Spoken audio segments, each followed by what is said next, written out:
마태복음 말씀 보겠습니다. 19장 16절입니다. 어떤 사람이 주께 와서 가로되 선생님이여 내가 무슨 선한 일을 하여야 영생을 얻으리까? 예수께서 가라사대 어찌하여 선한 일을 내게 묻느냐? 선한 이는 오직 한 분이시니라. 내가 생명에 들어가려면 계명들을 지키라. 가로되 어느 계명이오니까? 예수께서 가라사대 살인하지 말라, 간음하지 말라, 도적질하지 말라, 거짓 증거하지 말라, 내 부모를 공경하라, 내 이웃을 내 몸과 같이 사랑하라 하신 것이니라. 그 청년이 가로되 이 모든 것을 내가 지켰사오니 아직도 무엇이 부족하니까? 예수께서 가라사대 내가 온전하고자 할진대 가서 내 소유를 팔아 가난한 자들을 주라. 그리하면 하늘에서 보화가 내게 있으리라. 그리고 와서 나를 좇으라 하시니 그 청년이 재물이 많음으로 이 말씀을 듣고 근심하며 가니라. 예수께서 제자들에게 이르시되 내가 진실로 진실로 너에게 이르노니 부자는 천국에 들어가기가 어려우니라. 다시 너희에게 말하노니 약대가 바늘귀로 들어가는 것이 부자가 하나님의 나라에 들어가는 것보다 쉬우니라. 제자들이 듣고 심히 놀라 가로되 그런즉 누가 구원을 얻을 수 있으리까? 예수께서 저희를 보시며 가라사대 사람으로는 할 수 없으되 하나님으로서는 다 할 수 있느니라. 이에 베드로가 대답하여 가로되 보소서 우리가 모든 것을 버리고 주를 쫓아 싸우니 그런즉 우리가 무엇을 얻으리까? 예수께서 가라사대 내가 진실로 너희에게 이르노니 세상이 새롭게 되어 인자가 자기 영광의 보좌에 앉을 때에 나를 쫓는 너희도 12 보좌에 앉아 이스라엘 12지파를 심판하리라. 또 내 이름을 위하여 집이나 형제나 자매나 부모나 자식이나 전토를 벌인 자마다 여러 배를 받고 또 영생을 상속하리라. 그러나 먼저 된 자로서 나중되고 나중된 자로서 먼저 될 자가 많으니라. 이제 이 청년이 부자 청년이죠. 부자 청년입니다. 그래서 이제 이 청년이 와서 예수님께 선한 선생님이여 이렇게 묻죠. 여기서는 이제 그렇게 안 되는데 누가복음에 선한 선생님이여 이렇게 되어 있습니다. 내가 어떻게 하여야 영생을 얻으리까? 하니까 그 예수님이 먼저 이렇게 말씀하시죠. 17절에 어찌하여 선한 이를 내게 묻느냐? 선한 이는 오직 한 분이시니라. 그러니까 여기서 지금 예수님이 나는 선하지 않다 이렇게 말씀하신 게 아니고 사람에게 선한 일을 묻는 것이 옳지 않다라는 거죠. 그러니까 지금 이 재물이 많은 청년은 예수님이 사람이 되신 하나님이심을 모르고 있습니다. 그러니까 그냥 여러 사람들 중에 여러 랍비들 중에 하나라고 생각하고 있죠. 기본적으로 사람이 선한 일을 할 수 있다라고 생각을 했던 겁니다. 예수님께 이런 질문을 했을 때 예수님도 선한 랍비 중에 한 명이고 자기도 선한 일을 어느 정도 할 수 있으니까 예수님께 이렇게 질문을 한 거죠. 내가 무슨 선한 일을 하여야 영생을 얻으리까? 그러니까 예수님의 첫 번째 17절의 처음 답변이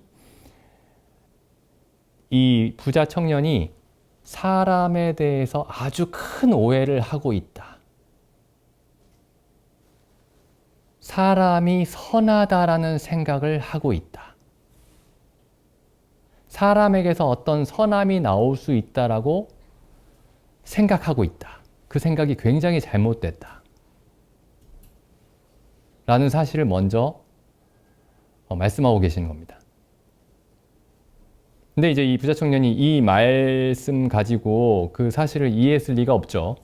이해했을 리가 없으니까 예수님이 이렇게 말씀하십니다. 내가 생명에 들어가려면 계명들을 지켜라. 그러니까 무슨 계명을 지키면 됩니까? 말씀만 하십시오. 제가 다 지키겠습니다. 예수님이 10계명을 말씀하시죠. 하나님에 관한 계명들 말고 사람과의 관계 속에서의 계명들을 말씀하십니다. 그러니까 5계명부터 9계명까지. 10계명 중에 1계명부터 4계명은 하나님과 관계에서 사람이 지켜야 되는 계명이고 5계명부터 9계명까지는 혹은 10계명까지는 사람과의 관계에서 지켜야 되는 계명이죠. 예수님이 먼저 9계명까지 말씀하십니다. 9계명까지. 물론 10계명까지라고 볼 수도 있겠지만. 근데 여기 맨 마지막에 보면은 내 이웃을 내 몸과 같이 사랑하라. 이 말씀은 그 10계명에 포함된 건 아니죠. 10계명에 명시되어 있는 건 아닙니다. 10계명의 어떤 중심, 10계명의 어떤 핵심을 이루고 있는 그 계명이지만 그 10계명에 명시적으로 이렇게 되어 있지는 않죠. 내 이웃을 내 몸과 같이 사랑하라. 20절에 청년이 이렇게 얘기합니다. 이 모든 것을 내가 지켰습니다. 정말 지켰을까요? 이 청년은 아마도 이 마태복음 처음에 마태복음 5장부터 나오는 예수님의 그 산상수훈, 우리가 흔히 산상수훈이라고 부르는 예수님의 가르침을 듣지 못했던 것 같습니다. 이 마태복음 5장부터 보면 이제 예수님이 천국의 복음을 말씀하시죠. 그러면서 이렇게 말씀하십니다. 형제에게 노하는 자마다 살인한 자요. 마음에 음욕을 품는 자마다 간음한 자요. 이렇게 말씀하시죠.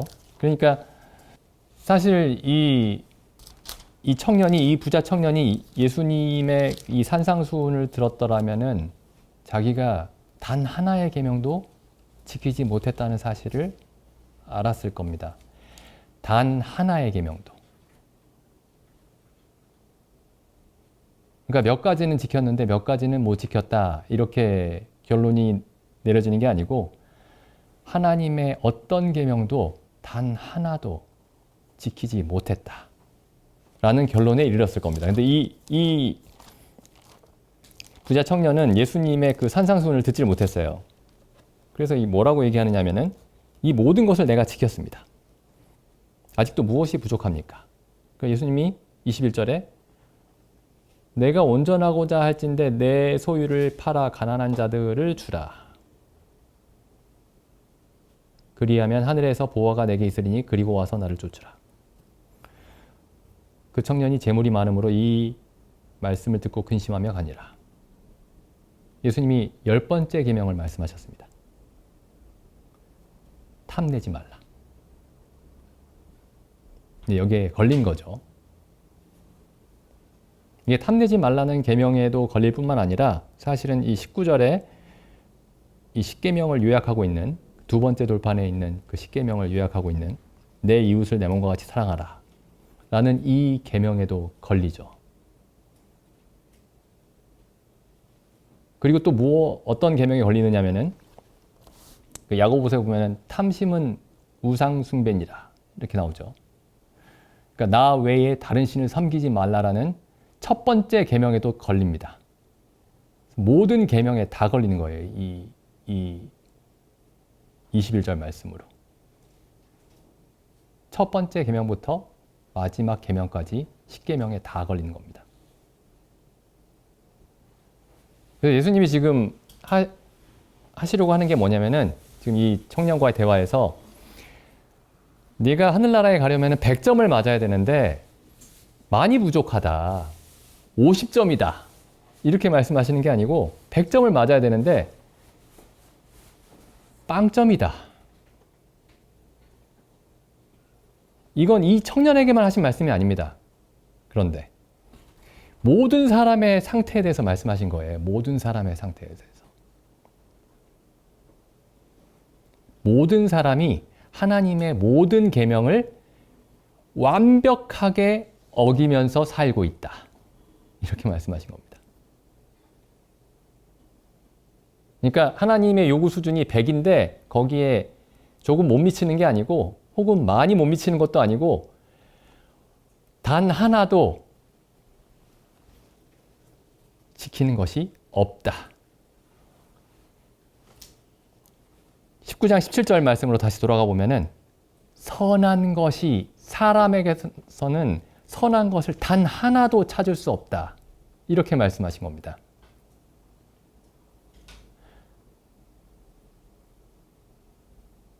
그러니까 예수님이 이렇게 말씀하셨죠. 23절에. 부자가 천국에 들어가는 것이 낙타가 천국에 들어가는 것보다 쉽다. 이렇게 말씀하시니까 제자들이 뭐라고 얘기하냐면은 우리는 부자가 아니니까 들어갈 수 있겠습니다. 이렇게 얘기하는 게 아니고 25절에 이렇게 얘기하죠. 도대체 누가 구원을 얻을 수 있습니까? 예수님 말씀에 가만히 들어보니까 구원을 받을 수 있는 사람이 전혀 없습니다. 예수님이 뭐라고 말씀하시냐면 26절에 이렇게 말씀하십니다. 사람은 할 수 없다. 그러니까 성경에서 이 구원의 복음을 말씀하기 전에 성경은 항상 사람에게 완벽한 절망을 말씀하십니다.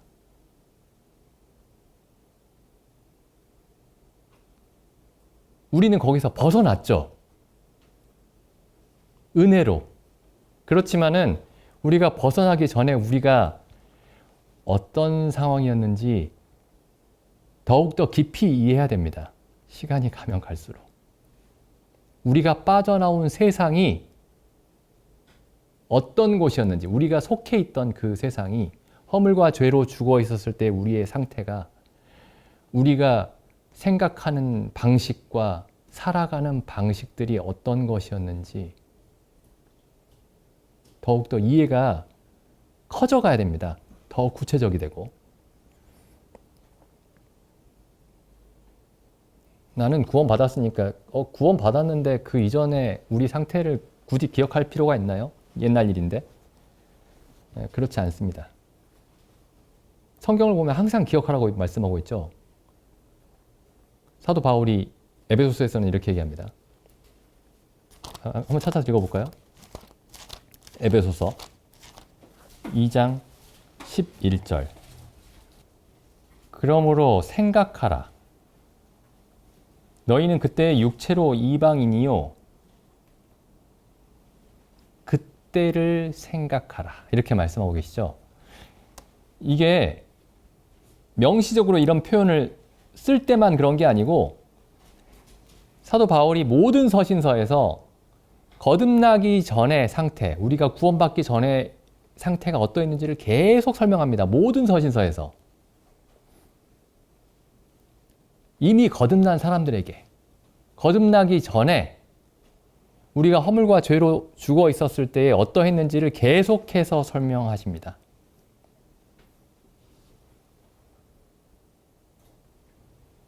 다시 마태복음 19장을 돌아와 보시면은 사람은 할 수 없다. 사람은 할 수 없다. 사람에게 사형 선고를 내리신 거죠. 모든 사람에게 사형 선고를 내리신 겁니다.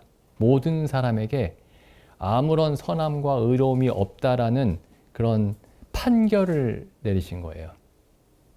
사람은 할 수 없다. 하나님만 하실 수 있다.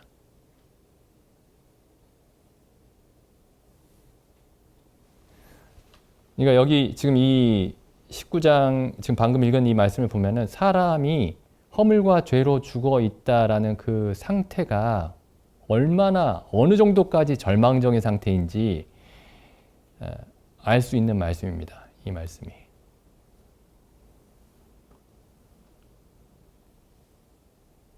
근데 사람들이 이걸 잘 깨닫지 못하죠. 하나님이 깨닫게 해주시지 않으면은 그 십자가의 의미를 깨닫게 해주시지 않으면은 이런 상황을 깨닫지 못합니다. 이렇게 부자인 사람은 깨닫지 못해요. 이렇게 재물이 많은 사람만 깨닫지 못하는 게 아닙니다. 재물이 없는 사람들은 이걸 깨닫느냐? 전혀 그렇지 않아요. 여러 가지 종류의 재물이 있습니다. 어떤 사람은 사회적인 성공이 재물일 수도 있고, 어떤 사업을 잘 한다거나, 사업이 잘 된다거나, 어떤 사람은 지식이 많다거나, 어떤 사람은 어떤 기술이 많다거나, 심지어 어떤 사람은 나이가 많아요. 이런 게 다 재물입니다. 사람은 어떻게 해서든지 자기가 신뢰하고 자랑할 만한 것들을 쌓아가면서 삽니다. 근데 예수님이 이렇게 말씀하시죠. 천국에 들어갈 수 없다. 아무것도 선한 것이 없다.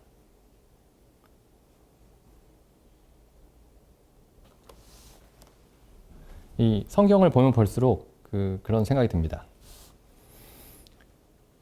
정말 세상이 완벽하게 절망적이구나. 우리가 엄청나게 두려운 곳에서 빠져나왔구나. 그 철로역정에 보면은 복음 전도자가 철로역정의 주인공에게 이렇게 얘기하죠. 두루마리를 줍니다. 두루마리에 뭐라고 써 있냐면은 도망하라.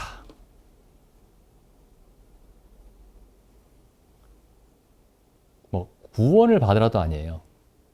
은혜를 받아라. 죄의 용서를 받아라. 이것도 아닙니다. 도망해라. 영어로는 run 그래요. run. 달려라. 빨리 뛰어나와라.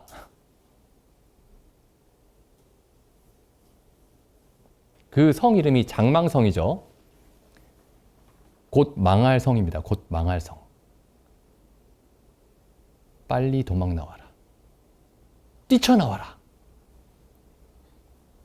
그게 복음입니다. 복음이 하나님이 당신을 사랑하니까 용서를 받으세요가 아니고 빨리 도망 나오십시오. 지금 당신이 살고 있는 집이 활활 불타오르고 있습니다. 쓰러지기 직전이에요. 빨리 빠져나오십시오. 지금 우리가 빠져나온 세상이 그런 세상입니다. 여기 로마서 1장에 보면 이제 이런 말씀이 있죠. 저도 처음에는 전도할 때 이 말씀을 잘 얘기를 하지 않았어요. 로마서 1장 18절에. 하나님의 진노에 대해서 잘 얘기하지 않았습니다. 그러니까 사람들이 자기가 죄인인지는 다 알고 죄가 있으면 지옥에 가는지도 논리적으로는 이해할 수 있고 그러니까 죄 용서를 받는 논리만 설명하면 된다고 생각을 했어요. 사도 바울이 복음을 전할 때 무엇부터 설명하냐면은 하나님의 진노에 대해서부터 얘기합니다. 그냥 겁주려고 하는 게 아니에요. 이게 현실입니다, 지금. 겁줘서 복음을 믿게 하려고 사도 바울이 어떤 쓰는 전략이 아닙니다. 지금 세상에 있는 모든 사람들이 처해 있는 그 한가운데 놓여 있는 현실에 대해서 얘기하고 있는 겁니다. 하나님의 진노가 그 세상에 머물러 있습니다. 그러니까 우리가 세상에 있는 여러 가지 것들을 하나님이 지으신 모든 것이기 때문에 우리가 그리스도인이 이 땅에 남아있는 동안에 그런 것들을 하나님이 주신 것으로 감사하면서 즐거워하면서 즐길 수 있지만은 또 즐기는 게 마땅하지만 동시에 이 말씀을 잘 생각해 봐야 됩니다.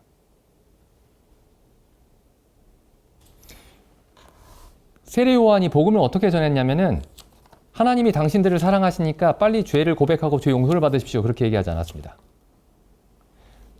세례를 받으러 오는 사람들에게 뭐라고 얘기했죠? 마태복음에 한번 가보겠습니다. 마태복음 3장 7절. 요한이 많은 바리새인과 사두개인이 세례 베푸는데 오는 것을 보고 이 사람들도 세례를 받으러 온 거예요. 그러니까 다른 바리새인과 사두개인들보다는 훨씬 나은 사람들이었습니다. 어떤 바리새인과 사두개인들은 무시했어요, 이 세례 요한을. 근데 이 사람들은 세례 베푸는데 왔습니다. 근데 세례 요한이 뭐라고 얘기하느냐? 독사의 자식들아, 누가 너희를 가르쳐 임박한 진노를 피하라 하더냐? 이게 언제부턴가 그 복음을 전할 때 사라져버린 내용입니다, 이게. 이게 거의 한 19세기 한 말부터 없어졌을 거예요, 이게.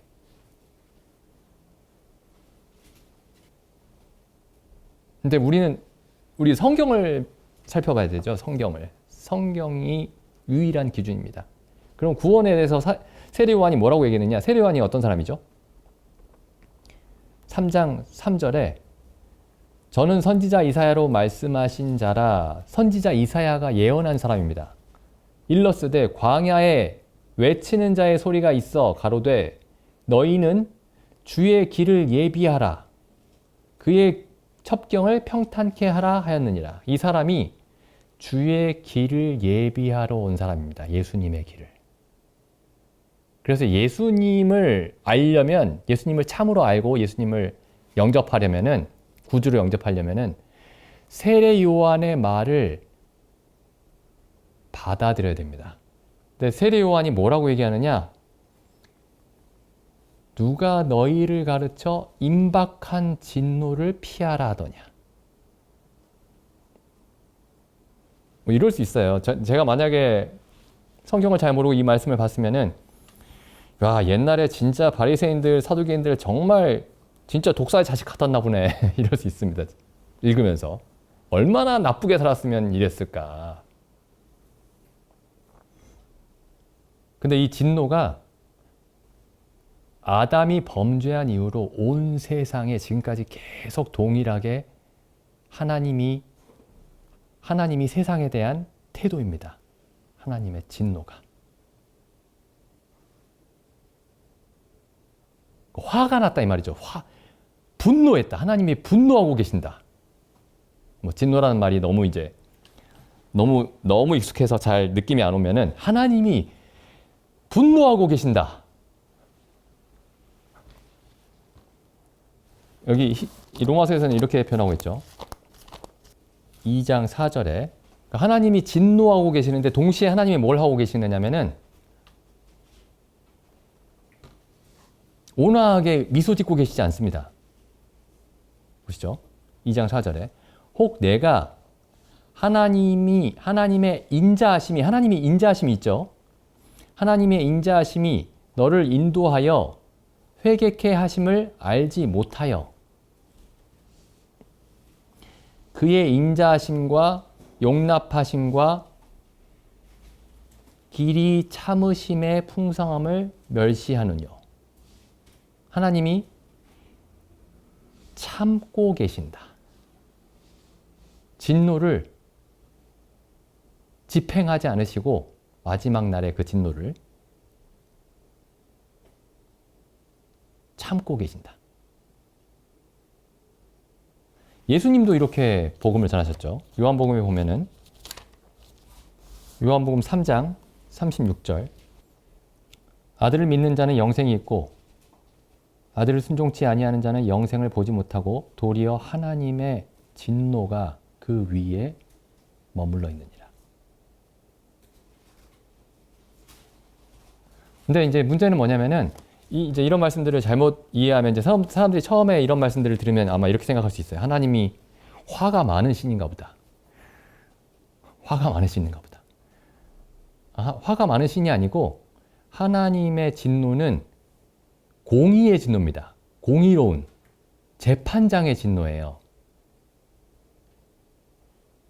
그러니까 어떤 사적인 진노가 아니고 의로운 재판장으로서의 진노인 겁니다.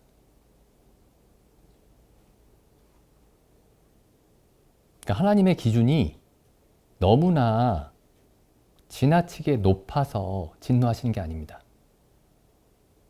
하나님의 기준은 진리에 따른 기준이에요. 그냥 마땅한 기준입니다.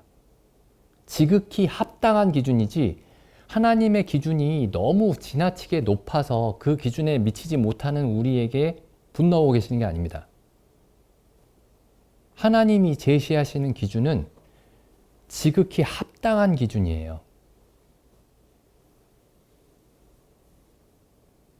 근데 우리가 사람들이 이제 그게 너무 높다라고 생각하는 이유가 뭐냐면은,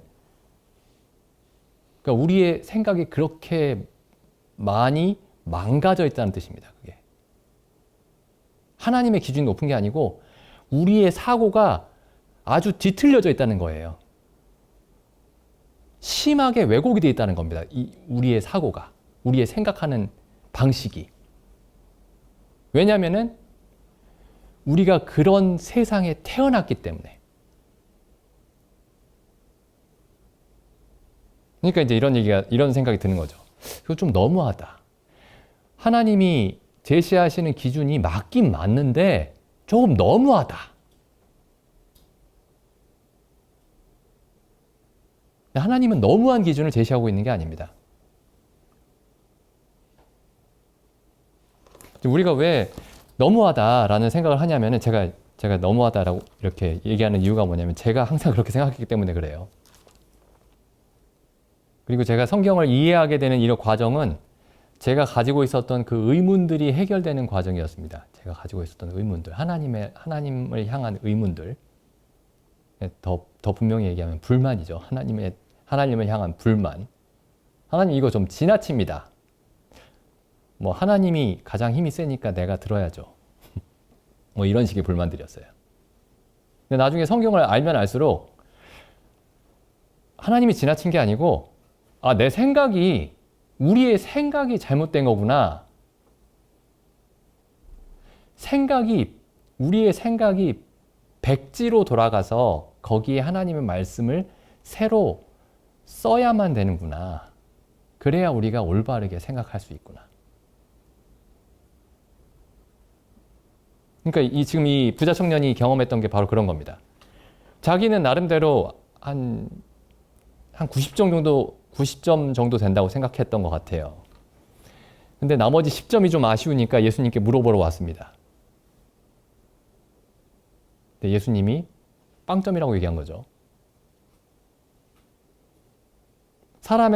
자기에게 어느 정도는 선함이 있다고 생각하고 왔는데 천국에 아예 들어갈 수 없다라고 말씀하시니까. 사람은 할 수 없다라고 말씀하시니까. 니고데모가 예수님을 찾아왔을 때 선한 선생님이여 우리는 당신이 하나님께서 보내신 선생인 줄 아나이다 라고 얘기하고 왔는데 그 나이 많은 니고데모가 젊은 청년 예수님에게 다른 바리새인들과 서기관들은 예수님을 비난하고 모독할 때 이 사람은 양심적으로 예수님께 찾아왔는데 예수님이 이 사람에게 뭐라고 말씀하시냐면은 사람이 거듭나지 아니하면 하나님 나라에 들어갈 수 없다. 이렇게 말씀해 버리시죠. 내가 거듭나야 하겠다. 그러니까 사람의 모든 자랑을 다 없애버리십니다. 사람이 신뢰하는 모든 걸 다 없애버리세요. 그게 재물이든 그게 사회적인 지위든 세상의 학문이든 아니면 나이든 경력이든 전부 다 아무것도 아닌 것으로 만드십니다.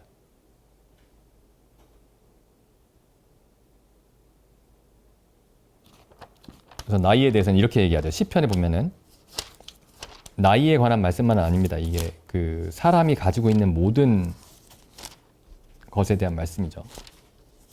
시편 90편에 보면은 사람들이 살면서 이제 지식도 쌓고 기술도 쌓고 경험도 쌓고 그래서 이제 자기가 자랑할 만한 것들이 시간이 가면 갈수록 쌓이는데 신뢰할 만한 것들이 시간이 가면 갈수록 쌓이는데 이 하나님을 알고 있던 이 하나님의 사람 모세, 이 90편이 모세의 시죠.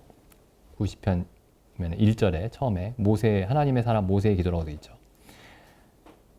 이 사람이 뭐라고 얘기를 하느냐 90편 9절에 보면은 우리의 모든 날이 여기 날에다가 다른 걸 다 집어넣어도 됩니다. 거기 지식이든지 아니면 재물이든지 아니면은 경력이든지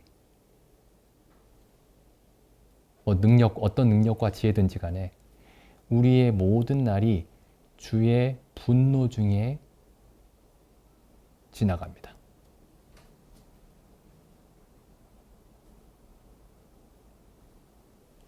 하나님을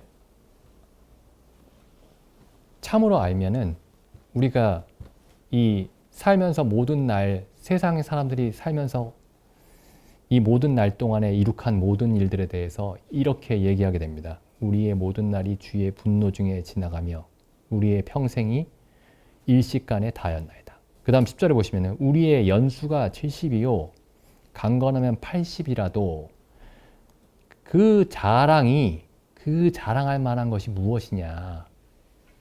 내가 오랫동안 살아서 지식도 많고 경험도 많고 지혜도 많고 배운 것도 많아졌고 사회적으로 성취한 것도 많고 재물도 많이 쌓았고 그렇게 되는 게 아니고 그 연수의 자랑은 수고와 슬픔뿐입니다. 왜냐하면 아담이 허물과 죄로 죽었고 그 안에서 우리가 태어났기 때문에. 이 부자 청년에게 예수님이 하시려고 했던 일이 뭐냐면 이 사람이 가지고 있는 모든 걸 다 빼앗아 가시는 겁니다. 그 제자들에게 사람으로는 할 수 없으되 하나님으로서만 하실 수 있느니라 이렇게 말씀하신 이유가 뭐냐면 제자들이 가지고 있는 사람에 대한 신뢰를 다 빼앗아 가시기 위해서입니다. 니고데모에게 내가 거듭나야 하겠다 이렇게 말씀하신 이유가 뭐냐, 목적이 뭐냐, 그 사람이 자기 자신에 대해서 가지고 있는 모든 신뢰와 자랑을 다 가져가시기 위해서입니다. 예수님의 목표는 뭐냐면은, 그래서 다시 마태복음 말씀으로 돌아가 보시면은 이런 말씀이 계속 나옵니다. 마태복음 19장 13절. 때에 사람들이 예수의 안수하고 기도하심을 바라고 어린아이들을 데리고 오매 제자들이 꾸짖거늘 예수께서 가라사대 어린아이들을 용납하고 내게 오는 것을 금하지 말라. 천국이 이런 자의 것이니라. 예수님이 하시려고 하는 일이 뭐냐면은 모든 사람을 어린아이로 만들려고 하시는 겁니다. 어린아이는 자기가 이룩한 것에 대해서 자랑할 것이 없습니다. 이룩한 것이 없으니까요. 어린아이가 어른들에게 뭔가 받으려고 할 때는 자기가 이룩한 것을 근거로 어른에게 뭔가를 달라고 하지 않습니다. 그냥 달라고 해요. 그 어른이 자기에 대해서 가지고 있는 호의에만 의지해서 가는 것이지 자기가 그걸 받을 자격이 있다고 생각하고 어른에게 뭔가를 달라고 하지 않습니다. 그래서 예수님이 이렇게 말씀하신 거죠. 여기서뿐만 아니라 이 사복음서에 여러 번 나오죠. 어린 아이와 같이 되지 아니하면 결단코 천국에 들어갈 수 없느니라. 그 말은 자기의 의와 자기의 선함에 대한 신뢰가 있다면, 자랑이 있다면 결단코 하늘나라에 들어갈 수 없다. 십자가에 달린 예수 그리스도를 보면서 저분이 하나님께 모든 저주와 진노를 받은 저 나무에 달린 저 사람이 바로 우리이고 나입니다. 그가 나를 대신해서 십자가에 달리셨습니다. 그렇게 진실로 고백하지 않으면, 그리고 항상 그렇게 고백하고 있지 않다면 하늘나라에 들어갈 수 없다. 이렇게 말씀하신 거죠. 줄곧 그 얘기입니다. 이 성경이.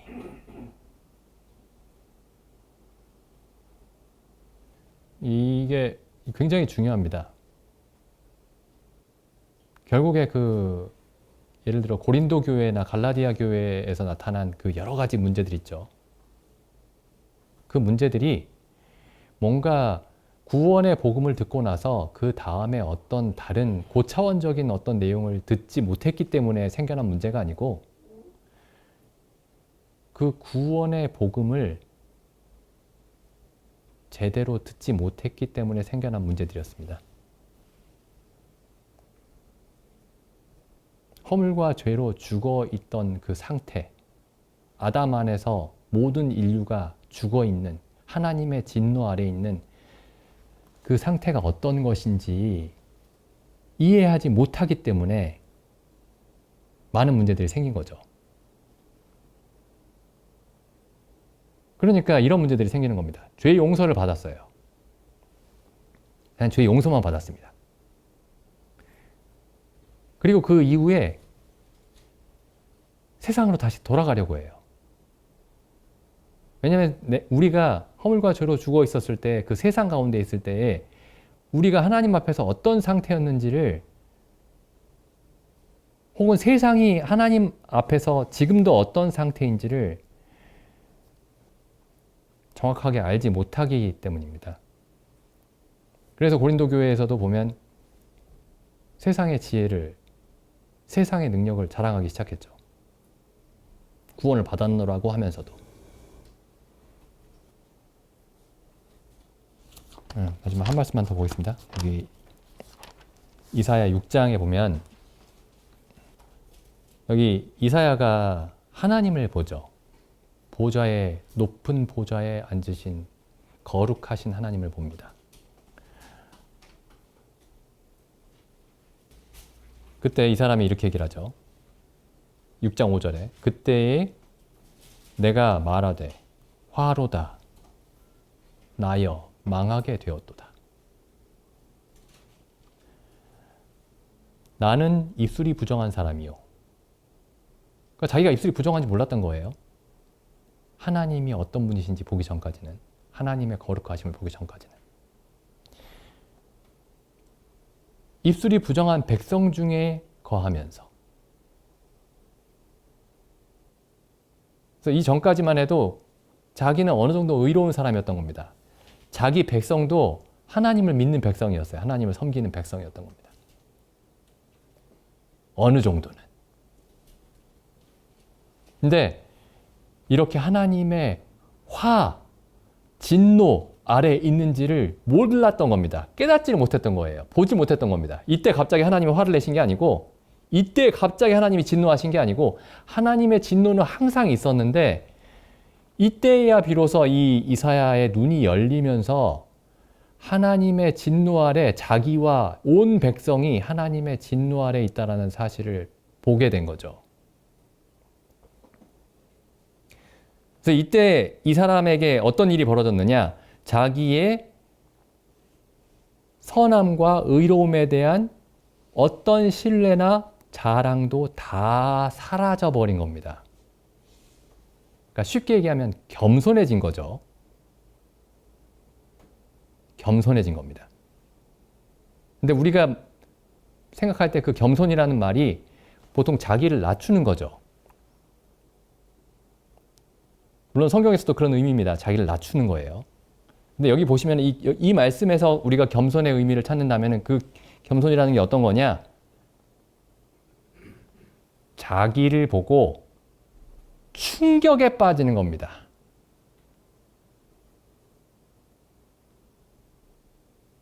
세상에서 가장 끔찍한 사람이 자기라는 거예요. 내가 거듭나기 전에 허물과 죄로 죽어 있었을 때에 내가 어떤 사람이었는가? 라고 할 때 그 질문에 대한 답을 성경에 묻는다면 성경에서 여러 가지 말씀들을 보여주시겠지만은 그 중에 하나가 이겁니다. 화로다 나여 망하게 되었도다.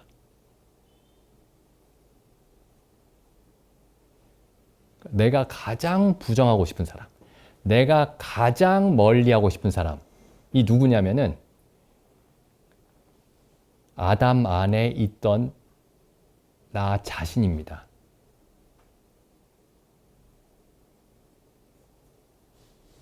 십자가에 예수님이 우리를 대신해서 달리셔서 그 십자가에 달린 예수님을 통해서 하나님이 우리에게 보여주시고자 알려주시고자 하는 사실, 끊임없이 기억나게 하고자 하시는 사실이 뭐냐면은 허물과 죄로 죽어 있었을 때 하나님의 진노 아래에 있는 그 세상 가운데서 세상 풍속을 쫓고 공중의 권세 잡은 자를 따르고 있을 때에 우리가 어떤 모습이었는지를 보여주시려고 하시는 겁니다.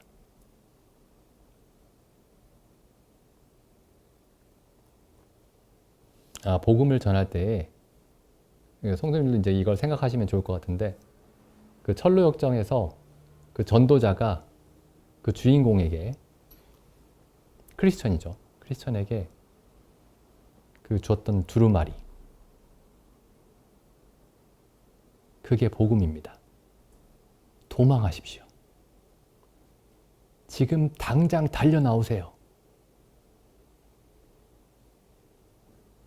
그리고 우리가 거기서 달려 나온 겁니다.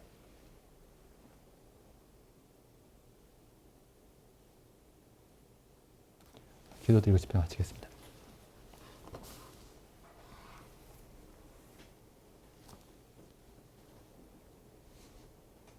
하나님 아버지,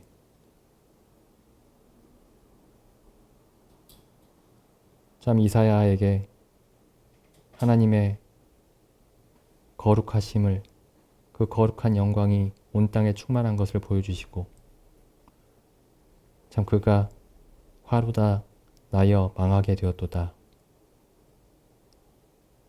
라고 고백하게 하신 그 하나님의 은혜에 감사를 드립니다. 십자가에 달린 예수 그리스도를 보고 참 저희로 동일한 고백을 하게 하여 주셨음에 감사드립니다.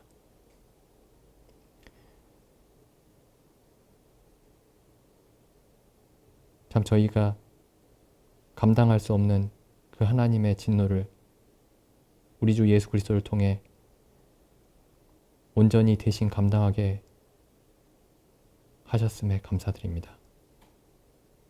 참 저희로 그리스도 안에서 새 생명을 얻고 그리스도 안에서 걷게 하여 주신 그 은혜에 감사드립니다.